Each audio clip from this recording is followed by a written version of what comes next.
I'm going back to Saturn where the rings all glow. Rainbow moons and auburn snow on Saturn. People live to be 205.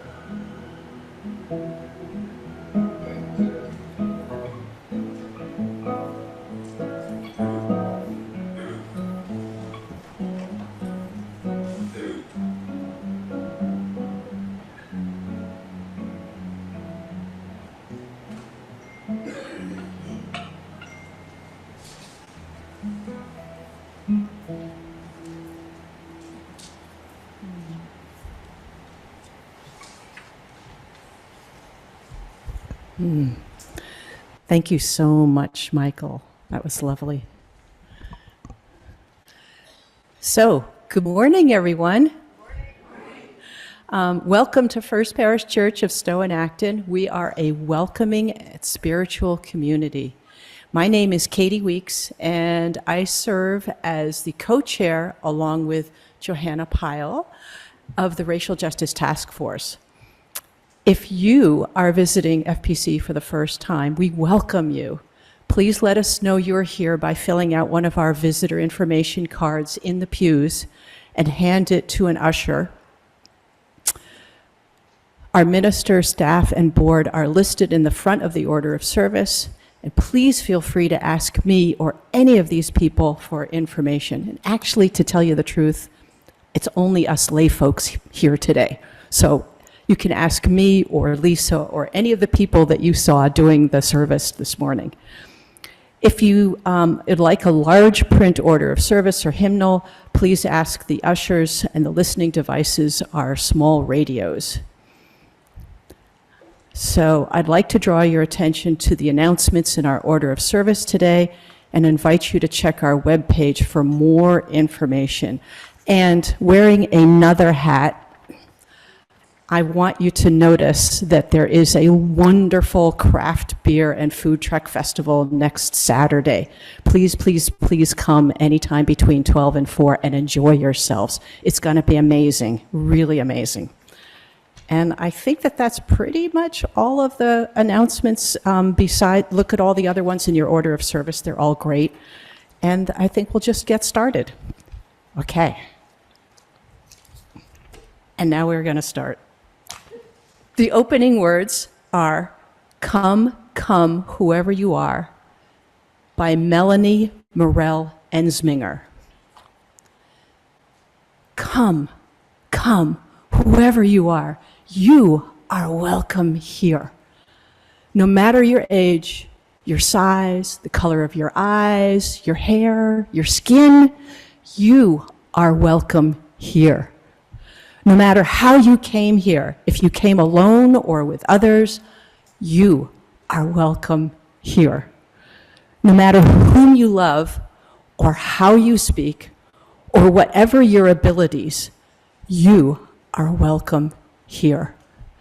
Whether you come with laughter in your heart or tears in your eyes, you are welcome here. If you come here with an open mind, a loving heart, and willing hands, you are indeed welcome here.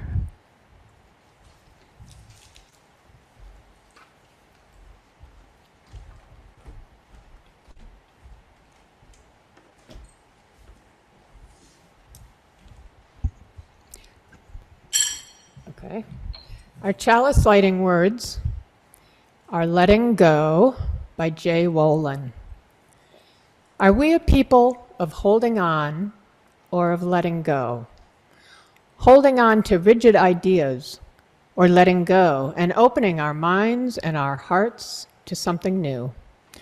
Holding on to certainty of how things should be or letting go and living with the uncertainty of new ways of being in the world? Holding on to what makes us comfortable or letting go so we may grow, which can be uncomfortable. Holding on to what makes us safe or letting go to make room to help others feel safe. With this flame, this symbol of our religion, Let it be a symbol of burning up the ties that hold us back from being our true self and reaching our true potential. Let it be a symbol of lighting a new way for us into a better tomorrow. And let it be a symbol of letting go, because holding on too long and too tightly is never good for the soul. Now please rise in body or spirit as we sing our first hymn, Come, Come, Whoever You Are. Just do this.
And now let us join in our covenant, followed by our sung affirmation. Love is the spirit of this church, and service its law. This is our great covenant, to dwell together in peace, to seek the truth in love, and to help one another.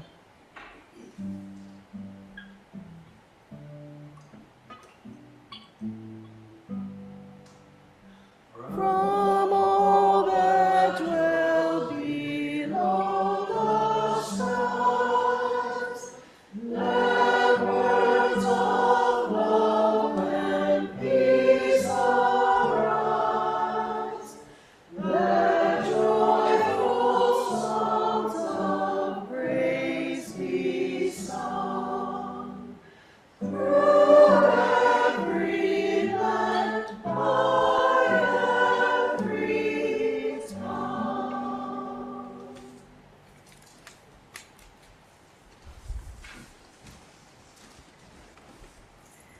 We acknowledge that we are on the unceded territories of the Massachusetts, Nipmuc, Pawtucket, and Wampanoag peoples, as well as honoring and recognizing the Black and African people whose unpaid and forced labor built this country and our state.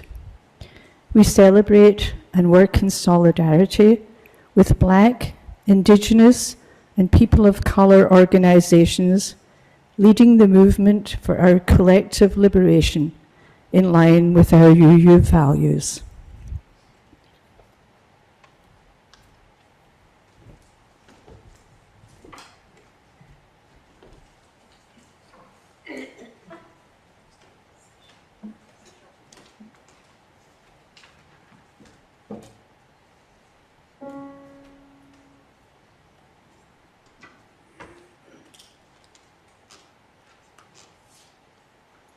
Every time I feel this way, this old familiar singing, I will lay my troubles down by the water, where the river will never run dry. I'm gonna let myself be lifted. I'm gonna let myself be lifted. I'm gonna let myself be lifted by. Oh, I lay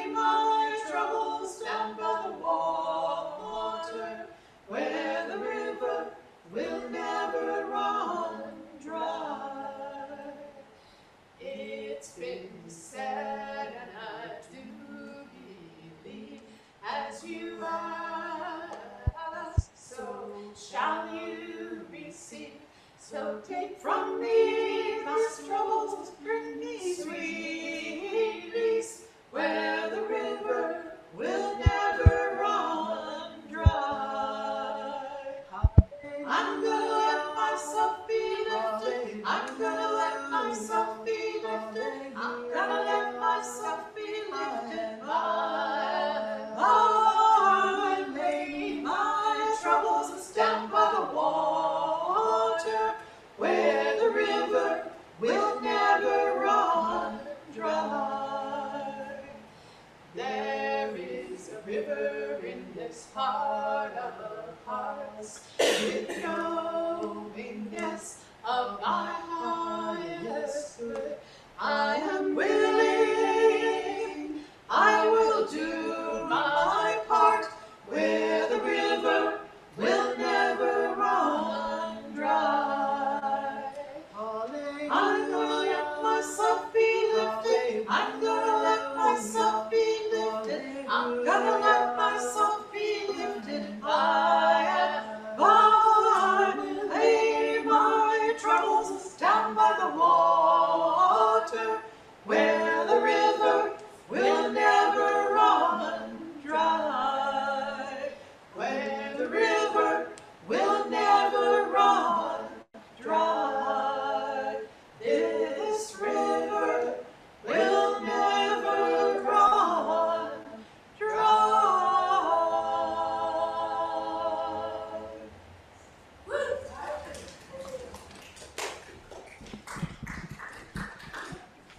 Hi, I'm Kate Hart, and this is the time in our service when we share our joys and sorrows. Our first candle, I'd like to say thank you to the Racial Justice Task Force for bringing this service to us. We have two final candles, one for the cost of war, and a final candle for all the joys and sorrows left in our hearts that are left unspoken.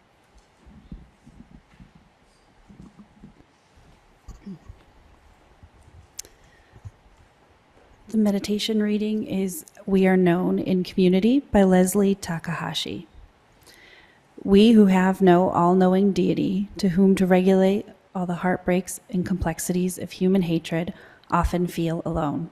We are held in our search for truth.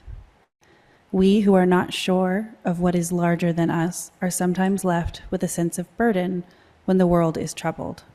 Our prayers witness and affirm mindful actions. We witness the voices of generations raised in opposition to one another. We witness strife and conflict and long for the one simple answer we know can never be. Our hope is to be open to the new wisdoms and ancient truths. In our angers at the state of the world and our grief at pain and suffering, we can lash out or be tempted to retreat within our own hearts. We are known in community. May we strive always to know one another in community. Please rise in body and spirit for the hymn on the screen.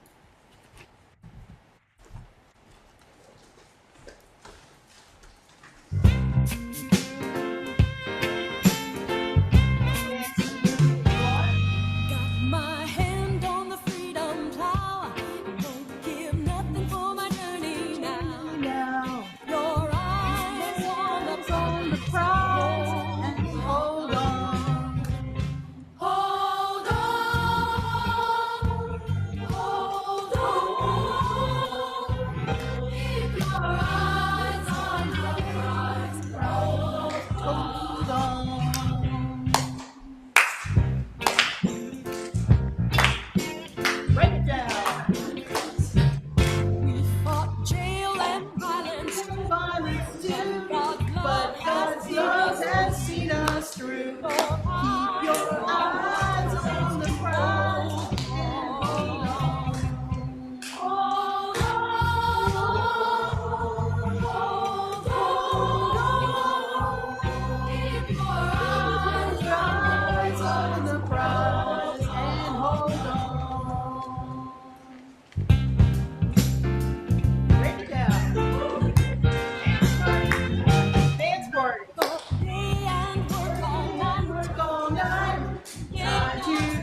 Nice job.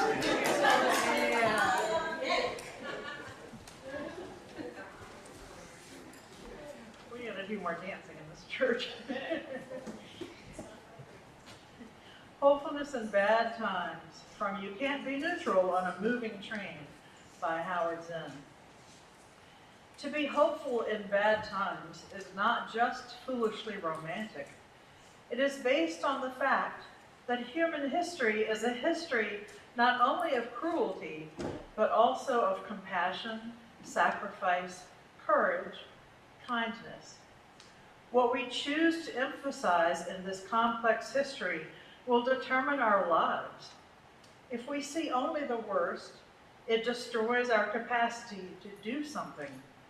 If we remember those times and places, and there are so many, where people have behaved magnificently, this gives us the energy to act, and at least the possibility of sending the spinning top of a world in a different direction. And if we do act, in however small a way, we don't have to wait for some grand utopia in the future. The future is an infinite succession of presents, and to live now as we think human beings should live, in defiance of all that is bad around us, is itself a marvelous victory.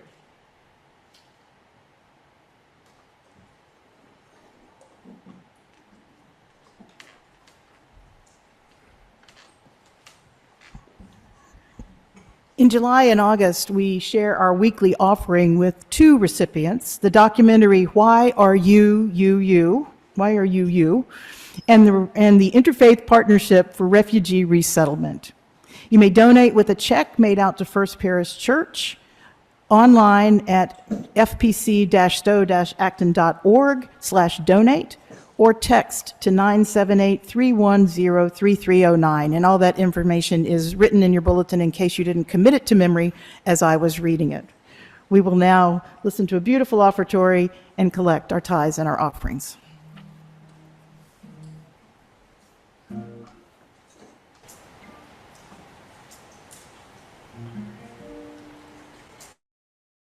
My life goes on in endless song above earth's lamentations. I hear the real form that hails a new creation. Through all the tumult and strife, I hear the music ring.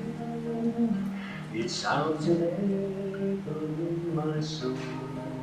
How can I keep from singing? While though the tempest loudly roars, I hear the truth in living. And though the darkness round me close, songs in the night that give it. No storm can shake my inmost calm, while to that rock I'm clinging. Since love is Lord of heaven and earth, how can I keep from singing? When tyrants tremble in their fear, and hear that death never rings. When friends rejoice both far and near, how can I keep from singing? In prison cell and dungeon fire, our thoughts to them are moving. When friends by shame are undivided, how can I keep from singing? My life goes on in endless song above those lamentations. I hear the real of far-off hymns that hails a new creation.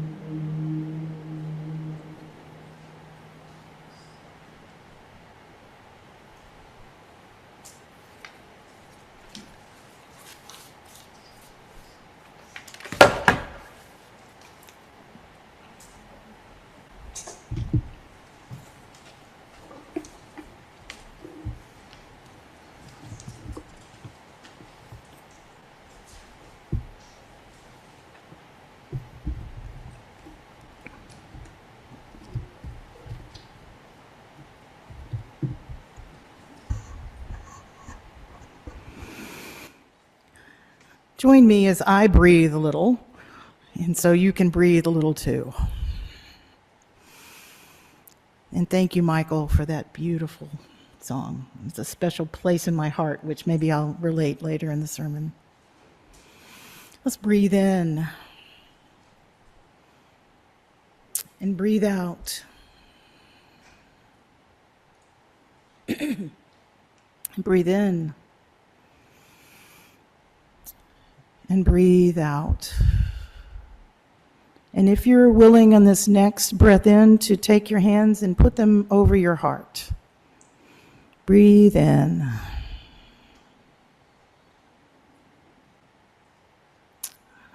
And breathe out and let them go out to the world.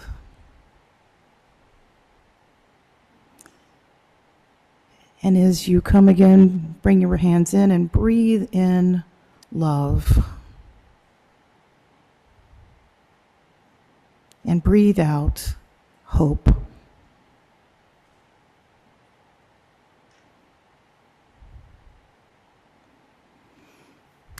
Amen. Blessed be. Ashe. Shalom. So we notice that this new microphone is not very good with P's. So I apologize in advance. I will work on it, but I can't promise anything. So last Sunday, I'm Lisa Fagerstrom, for those of you who haven't figured it out already or seen it in the bulletin or know me, but I'm Lisa Fagerstrom. I am co-chair with Odette Newsom of the Social Justice, I hear it's not a committee, but that Social Justice Committee group. And really glad to be here. Been a part of racial justice since June McKnight recruited me way back in the day, in the first week that I was part of FPC. So really happy to be here all with you. So happy to be a part of the Racial Justice Task Force and here with you today. Last Sunday, how many of you heard the sermon last Sunday? Were around anywhere? You don't. It's not about taking attendance. It's just letting you know. But Rayla read, our religious education director, read a meditation from a Daily Meditations for People of Color book. And as I listened to it, I had a reaction, but I want to read it for you today and let you hear it so I can talk to you about my reaction, because that really is the opening and the kind of thesis statement of my sermon and time with you today. So it was for January 1st, and it says, "There is a power greater than myself who loves me exactly as I am. The stress began the day you learned you were expected to please other people. Parents wanted you to stay clean and be quiet. Neighbors wanted you to be respectful and helpful. Teachers wanted you to be attentive and alert. Friends wanted you to share and hang out. Whenever you failed to do exactly what someone expected of you, you weren't good or good enough. You were bad, weak, or dumb. Unfortunately, you began to believe it. Giving in to the demands day by day, you lost a little more of yourself and your understanding of the truth. The truth is you are fine, just the way you are. Perfect in your imperfection. You are divine, growing brighter and more brilliant each day. You can accept the truth of who you are. The next time you want to know who you are, what you are, or if something is the right thing to do, don't ask your neighbor, ask the power within, and pay attention to the response. The divine power within knows exactly who I am." Now, here is my confessional bit, and they say that sermons are better, the best sermons you preach are the ones that you need to hear yourself, so we'll see. You can tell me afterwards what you think about this sermon. But as I sat last Sunday, I must confess, in my easy chair recliner at my house, because I was too lazy to get a shower and dressed and come to church here physically, but I wanted to hear what Rayla had to say. As I sat and heard this reading, I thought, well, that's a lovely reading. But why is that about people of color? That's about me. And it hit me. I have compassion now for anyone who says, Why is it Black Lives Matter, all lives matter? Because I went there last Sunday, sitting in my chair. I thought, why did they get that? I need that. I suffer from imposter syndrome like so many of the world do. In fact, when I was talking one time, a little bit kind of whiny about how women and lesbians and this and that, have imposter syndrome, some nice, very kind, tall, straight white man, affluent white man said, I've had imposter syndrome my whole life. So I want to say that we're probably in this all together. And it also gave me a great deal of compassion because why is it? What is it that makes us want to say, all lives matter? Me. I think it's probably that ego piece, right? It's that fact that we're human. That fact that when we look at ourselves, when it's just us in the mirror and whatever we call our higher power or the universe, when that's where it is, what do we say to ourselves? What do we think of ourselves? Who do we know ourselves to be? And whose voices do we listen to?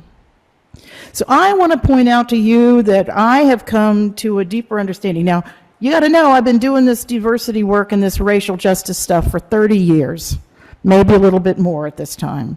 Yet I thought I knew better than to sit there alone in my chair thinking, why not me? Why is this a reflection book for people of color?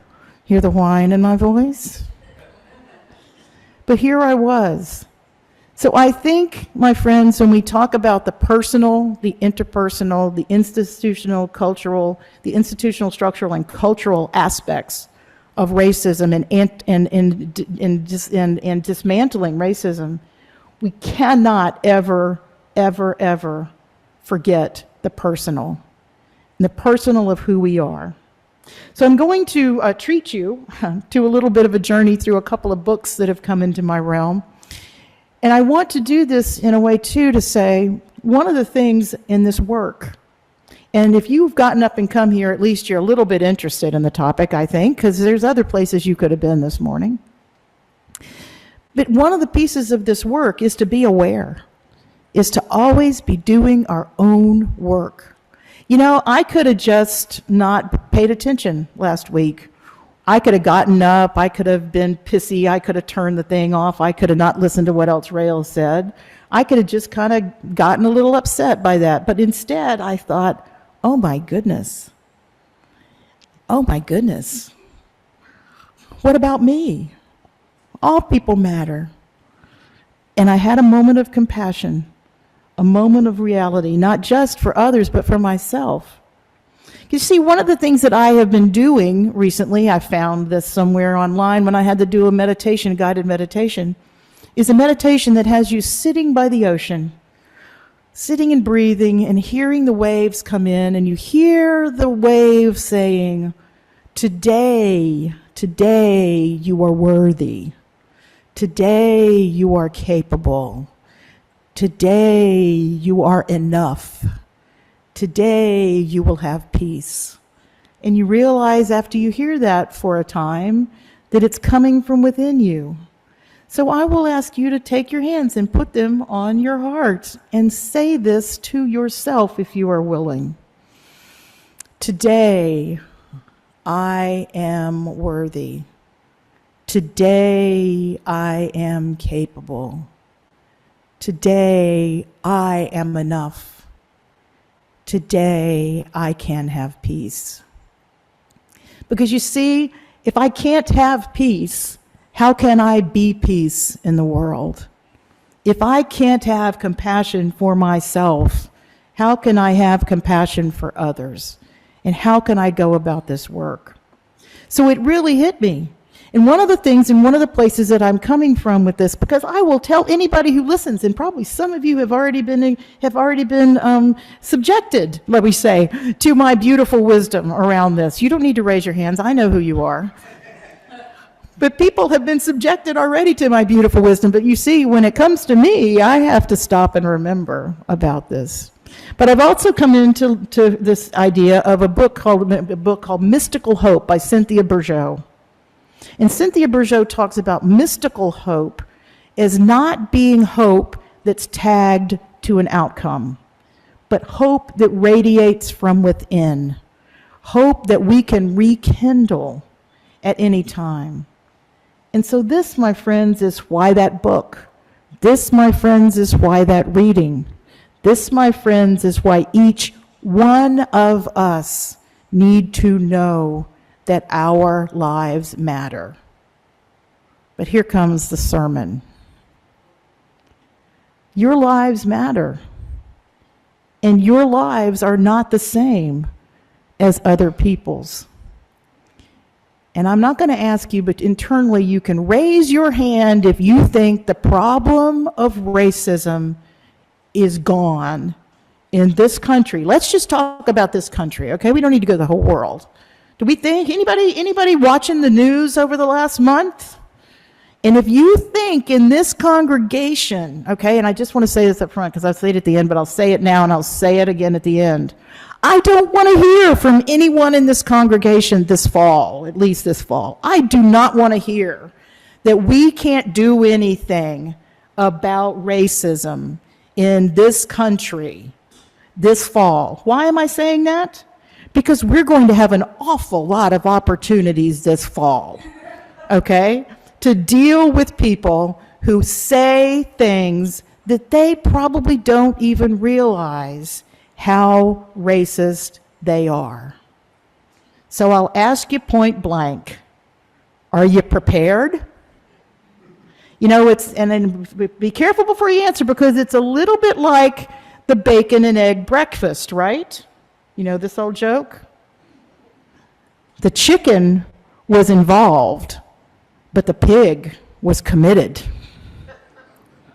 So we can say with our mouths all day long, I'm committed, but unless we're really involved in it, what are we going to do? Now I'm going to leave that to you, and at the end of the sermon, I'll come back with that idea, and I'll ask you, are you in? But one of the things I know is that we cannot go it alone. We need this community. Anybody know the story of geese and how they fly, and it's used in management stuff and books and all this stuff, but I still think it's beautiful. They fly in that V, and the one person in the V doesn't, the one geese and the goose in the V doesn't fly all the way. They change out because people get tired, and they have a person that changes out. If one gets sick and drops to the ground, somebody also drops, and a goose also drops to the ground with them, either to help them until they're well or to be with them until they die, and then comes back and joins the group. We need to be like geese, folks. We need, if I was saying to somebody the other day, if an animal or a being with a brain the size of a pea can figure this out, certainly us humans can figure out how to work with each other and be together in a way that builds us up. Because you see, the other book that I wanted to tell you that I've come into contact with is a book called Mindful of Race by a woman by the name of Ruth King, who has done mindfulness work and anti-racism work in all sorts of places. And she talks about the fact that racism is a heart disease. And like heart disease, some people know immediately that they have a problem. Some people kind of think they might have a problem and they're in denial for a long time. And for some people, it might come like a bolt of lightning when something happens. But it is like a heart disease, and like heart disease, it can be dealt with. It can be dealt with, and many times cured or made better. So, with that in mind, I want to talk to you a little bit about an ideal reality versus how we go through our lives. And she talks about ultimate reality versus our practical reality. She says ultimate reality is what we aspire to in our spiritual practice. I also believe, just true words here, I believe that anti-racism and dismantling racism is a spiritual practice. And I know I'm treading a little bit lightly here with Unitarians, but I do believe that we all have a spiritual practice of some sorts. We just maybe don't know what it is. So it's managing us, maybe we could manage it, just for the record. So ultimate reality is what we aspire to in spiritual practice, a felt sense of universal belonging, peace, and harmony that is beyond the limits of concept. Yet at the core of racial suffering is a forgetting that we belong. And she says Dr. Martin Luther King spoke of this eloquently. All life is interrelated, and we are all caught in an inescapable network of mutuality, tied in a single garment of destiny. I can never be what I ought to be until you are what you ought to be. And you can never be what you ought to be until I am what I ought to be. This is the interrelated structure of reality. She goes on to push the envelope a little bit. Race in and of itself is not as problematic as the meaning of the value we have historically placed on race and how this value impacts our direct experience with ultimate reality, that kinship of harmony. She goes on to say, racism is a heart disease and it is curable. Now, you may be thinking, oh, this is great and this is wonderful, but my goodness, what is there out there and what can I do about it? Well, there's things right now that we are a part of, whether we want to admit it or not. Some of us maybe more closely. Did you see the news this last week that somebody's taken a bunch of information that's data that's there that was pulled by some government agencies and shown that Congress members, a small pool, but 535 people, Congress members whose families owned at least 16 slaves in their history, have 5 times the wealth of people who don't. Let that sink in for a little bit. Now, I don't know, some of you, but my family, I'm not sure my family owned 16 slaves, but my forebears owned slaves. I know that for a fact in the history. What part do I now play in all of this? I don't want to know. I want to bury my head in the sand. I don't want to deal with it. I certainly don't want to give up anything I have. It's only human. Back to my reaction to that piece. And yet, I know somewhere down deep, I have heart disease over this, and I have to be aware and awake for it. Now, here's the good news. It's complicated. That may not sound like good news, but it's complicated. Nobody's asking anybody to fix this overnight like a snap. It won't be cured overnight. That's also the good news. We're not expected to create a miracle here. But here is also the good news. We have an opportunity to do something about this. You believe that? I hope you believe it at least a little bit if you're here today. So here's some concrete things. I'm really loving that there's this many people here, because honest to goodness, at 5 of 10, there were the participants, the ushers, the people that were here, and a few other folks. So thank you all for coming in right at 10 o'clock. And I would love for this church to be full when we talk about racial justice. I would love for it to be full. And I think there's probably a lot of reasons for that. It ain't the most fun topic you're going to have on a summer Sunday, right? It really isn't. Yet and still, is it important to who we are? Is it important to our being? It is important to acknowledge it and work on it. So here comes the chicken and pig, the bacon and egg breakfast question. What will you do? What will you do? There's a couple of things you can do. I'm going to have a shameless moment for the Racial Justice Task Force. But quarterly, we have drop-in sessions, okay? And I'll tell you that the Racial Justice Task Force and maybe 1 or 2 brave souls are the people who are on those sessions, okay? So I'm not asking you to be at every one of them.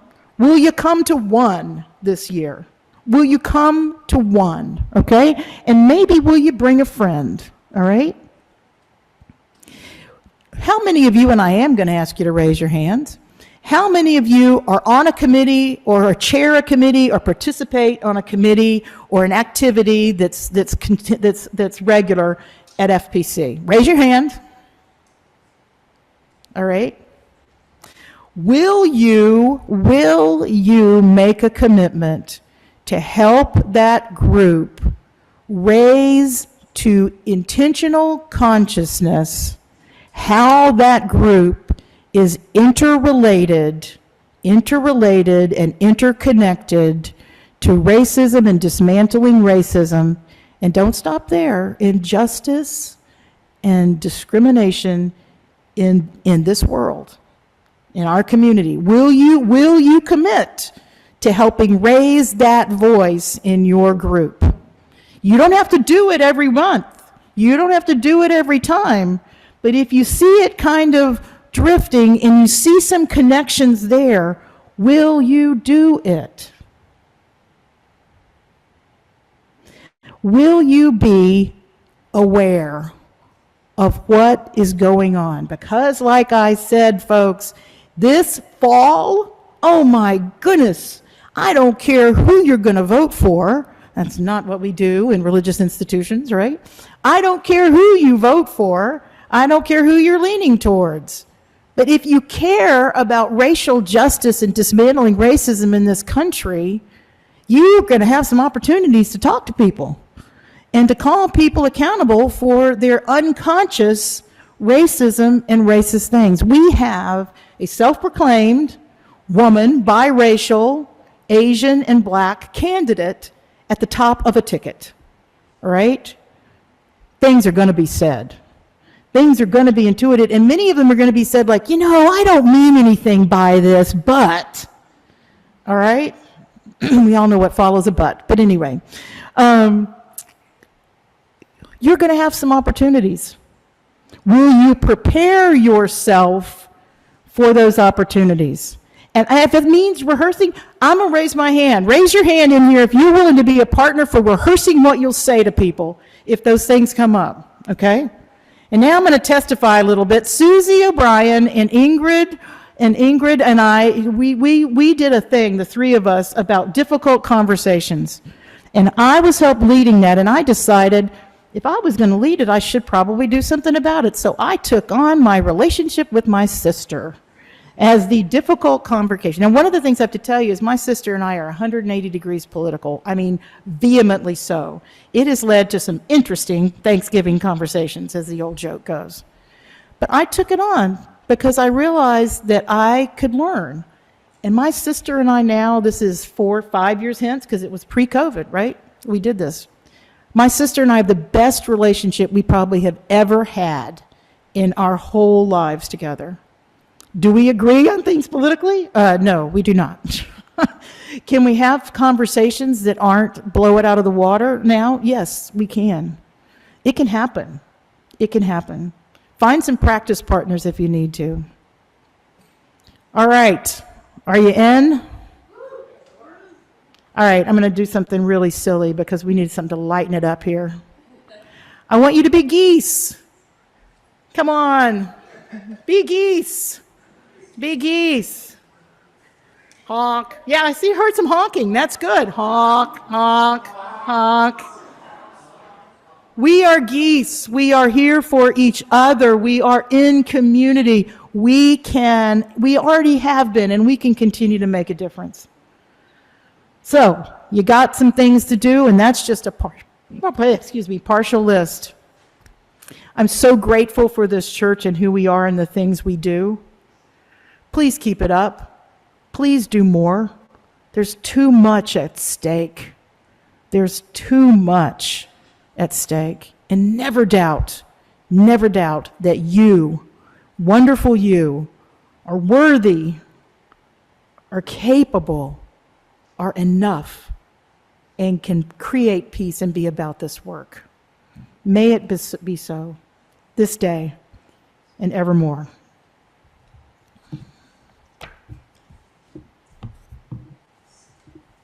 Oh, there is a song now.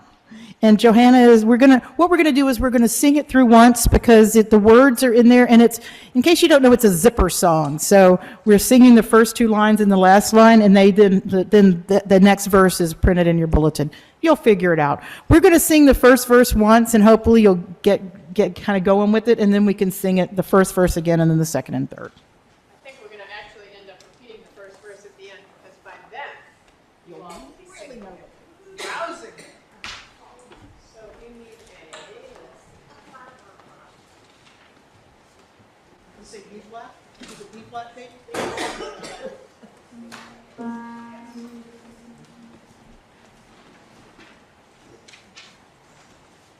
Let the life I live speak for me. Let the life I live speak for me. When I come to the end of this road, I lay down my heavy load. Let the life I live speak for me. Let the work I've done speak for me. Let the work I've done speak for me. When I come to the end of this road, I lay down my heavy load. Let the work I've done speak for me. Let the friends I've made speak for me. Let the friends I've made speak for me. When I come to the end of this road, I lay down my heavy load. Let the friends I've made speak for me. Let the life I've lived speak for me. Let the life I've lived speak for me. When I come to the end of this road, I lay down my heavy load. Let the life I've lived speak for me. Awesome. Lovely job. Hear these words of benediction. Be a branch of the tree of life by Norman V. Naylor. Our eyes and minds turn now toward the ordinary, leaving this space made sacred by our presence. Take with you at least some seed of understanding, hope, and courage, and drop it into the confusion of the world. Nourish the seed that it might grow as a tree of life, giving shelter to the weary and hope to the despairing. Be yourself a branch of the tree of life. Amen. Blessed be. Ashe. Shalom. Join in our closing song, please.